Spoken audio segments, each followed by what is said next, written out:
Hello, everyone, and welcome into this special edition of the Generating Revenue. Hayden Bandel, Liam Gianelli, and Pat Dallahan. We are joined by a very special guest, Steve Settle. Steve, thanks for joining us. Thanks for having me, guys. I'm excited. Yeah, so Steve, first of all, how we doing? It's cold out today. Yeah. I mean, I'm doing all right. Just left practice. Had a good day of work, good day of class. So I can't really complain too much. I'm blessed, man.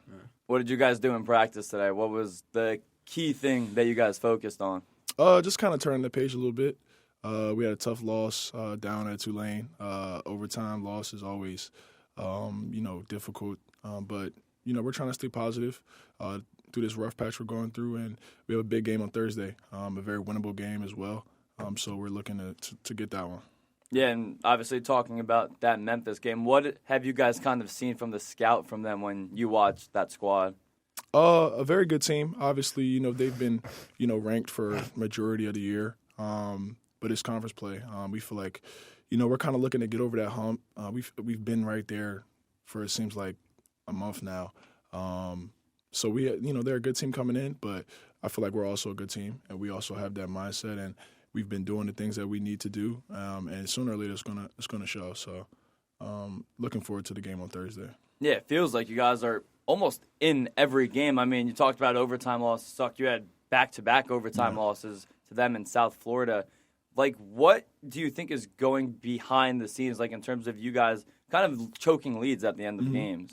Yeah, I mean, we're playing some really good teams, and conference play that's what it is. Majority of the games are going to come down to the wire. I mean, if you look around the league, all the games are pretty much coming down to the wire. So you got to be really sharp, especially in this conference. You can't really have too many mistakes.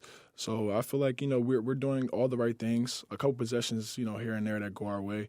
Some of these games kind of turn into wins here. But we just got to continue to do the right things. I feel like if we continue to work and continue to just believe in each other and just stay connected, I think things are going to turn at the right time. Now, when you're kind of in these late game situations and in like a timeout, what does kind of Coach Fisher say to you guys? Then, like you said, it's been going on for a while where you feel you guys are just trying to get over that hump. Yeah. What is he kind of saying in that huddle with like a minute left to you guys? And has it kind of changed throughout this last 7-game losing streak? I mean, the thing about Coach Fish is through it all, he's remained the same. He's remained positive. He's remained uplifting, and that's what you want in a coach. No one's energy in our program has changed or got different through this tough stretch, and that's as a player, that's the type of energy you want to be around. So in these games, he's just telling us to remain positive. I think versus Tulane, we were coming back, so we had to make some big shots and kind of get back into the game. And then ECU, I was sick during that game, but we were up, so I'm not quite sure what was going on in that huddle, but I know he's gonna tell us to remain positive and just remain together. And he trusts us to make the right plays. Yeah, what was kind of like his selling point for you, just like as a coach, to come from Howard, where you made the NCAA tournament last year, and come to Temple as a first-year head coach? What was his kind of selling point to you? Oh, well, just the belief he had in me and the belief he had for the program. I feel like at Howard, it was kind of a very similar situation as Temple. We were kind of looking to turn things around and rebuild things at Howard and kind of turn that whole ship around, and we were able to do that. So for me to go to Howard for 4 years and leave with a championship, make the NCAA tournament for the first time in 30 years, and then come to a place like here, Temple, that has such great basketball tradition and such a passionate fan base. It just seemed like the perfect. I kind of wanted to try to do it again and kind of help be a part of the group that kind of returned Temple to where it is. And it's not easy. And that's what kind of drew me to it, was just the challenge. I knew how hard it was at Howard, and it wasn't going to be any easier here.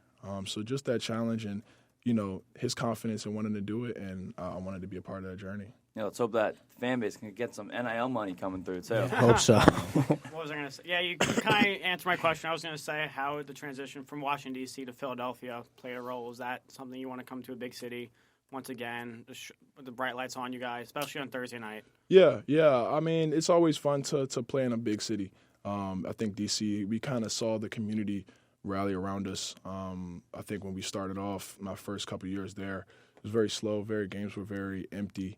And as we started, getting some success in the community, you just kind of see the city rally around you.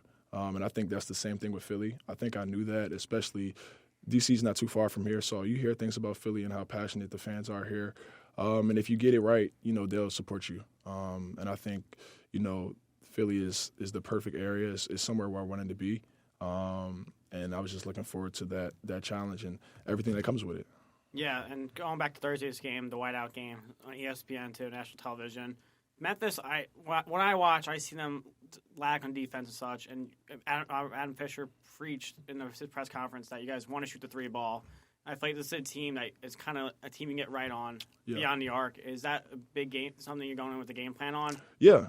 I mean, I think we recognize that, especially in film, that we're going to get what we want on offense. They're not really a team. They don't hang their hat on the defensive end.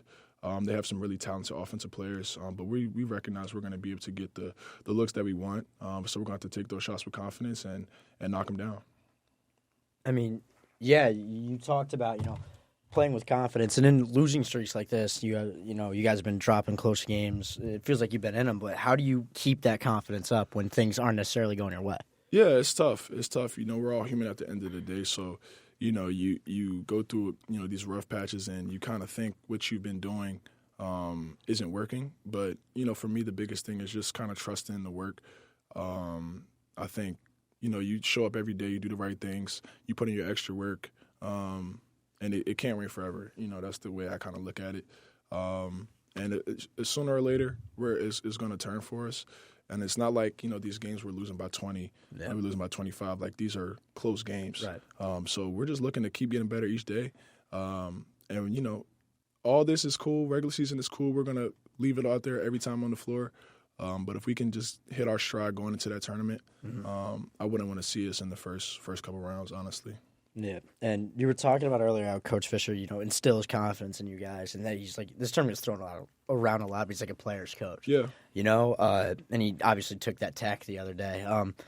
When you see a guy that goes up to bat for you guys every single time with officials and just in practice and in media, like, what does that do to a locker room?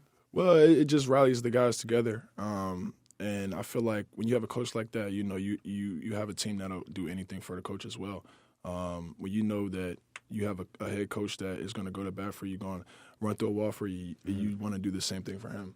You want to leave it out there every play. Obviously, coaches can't play for us. So when you have a coach like Fish, you just want to leave it out there every second that you're on the floor.